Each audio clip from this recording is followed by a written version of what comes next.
Um, throughout my school years, basically, I was I had social anxiety. Like, I thought it was shy at first, but it was more than shyness. I couldn't speak to anybody.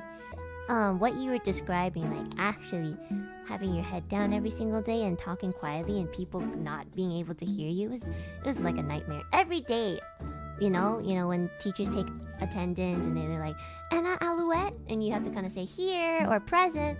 Like, my voice, I would be so anxious. You know, my voice will automatically reduce to like a volume of like -10 decibels. Like, here. And the teacher would be like, Enna Alouette! I'll be like, here!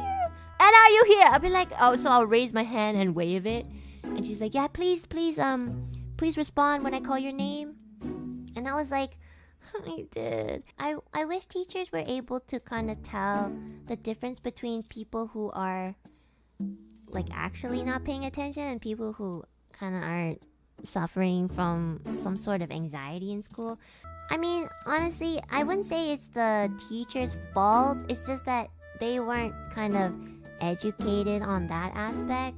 I wouldn't say they are bullies. They just, you know, they're just saying what comes to mind. Like, oh, I can't hear her, so I'm gonna ask her to speak up. But they don't really know that we don't speak up because we're really nervous. Like, it's nervousness to the point where we can't speak up.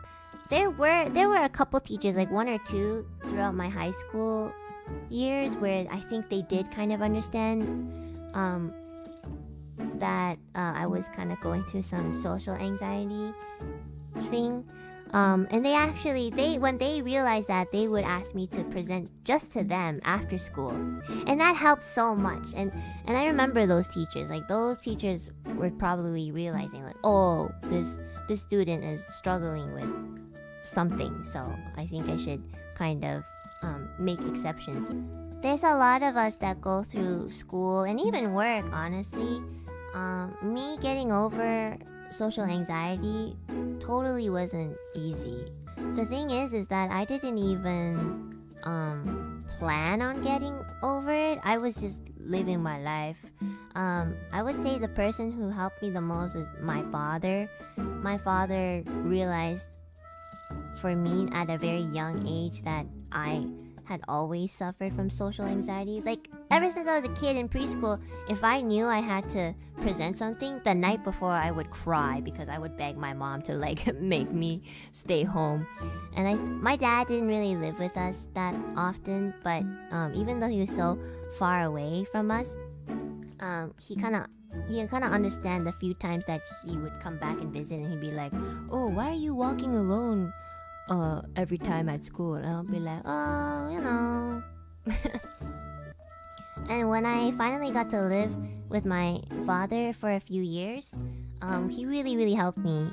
Like, it was very hard. Like, he's not the type of father to be like, oh, Enna, don't worry, take your time. My father's like, no, you have to go. You have to go to the barber by yourself. And you need to tell them what type of haircut you want, and you're gonna do it all by yourself. And you know, at that age, I wasn't like a kid. I was already like a full grown ass. Well, I was like a teenager, but you know, very capable of doing things by myself. So you know, he really pushed me. It was very hard. Sometimes I would feel so pressured by him. I would like argue. We would have the biggest fights. I would be like, stop, you know, like, it's very difficult. Like, you need to stop pressuring me because you're kind of making my anxiety worse. It's like, I know, but I don't know what, I'm not a professional, but I really just want you to get better. Like, you can do it. I believe in you. And you know, we are always arguing. We argued so much. Like, you don't even know. The arguments were so intense. Like, actually, we sometimes we would throw things. But at the end of the day, my dad is always telling me, you know, he would be super angry because, you know, he's just frustrated. But he would tell me afterwards, like, you know, I'm only angry because I want you to live a life that you can fulfill, you can fully live, you know? Like, I don't want you to be nervous all your life. You don't have to be nervous. Like, I will help you.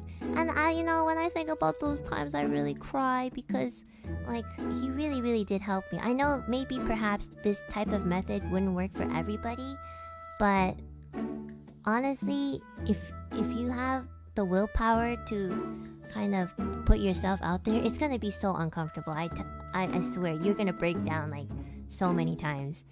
But hopefully, towards the end, after all that, you can kind of like grow from it.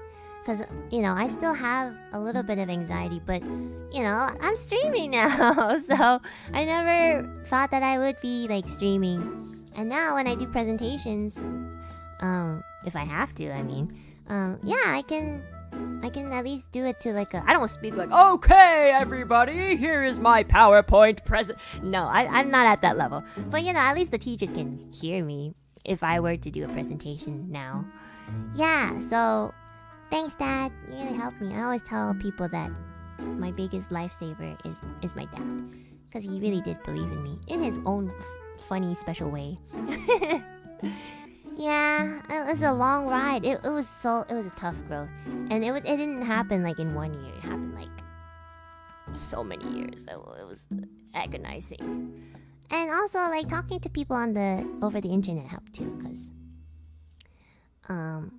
yeah, and it's good practice because you don't really get to see them face to face, so it's less anxiety.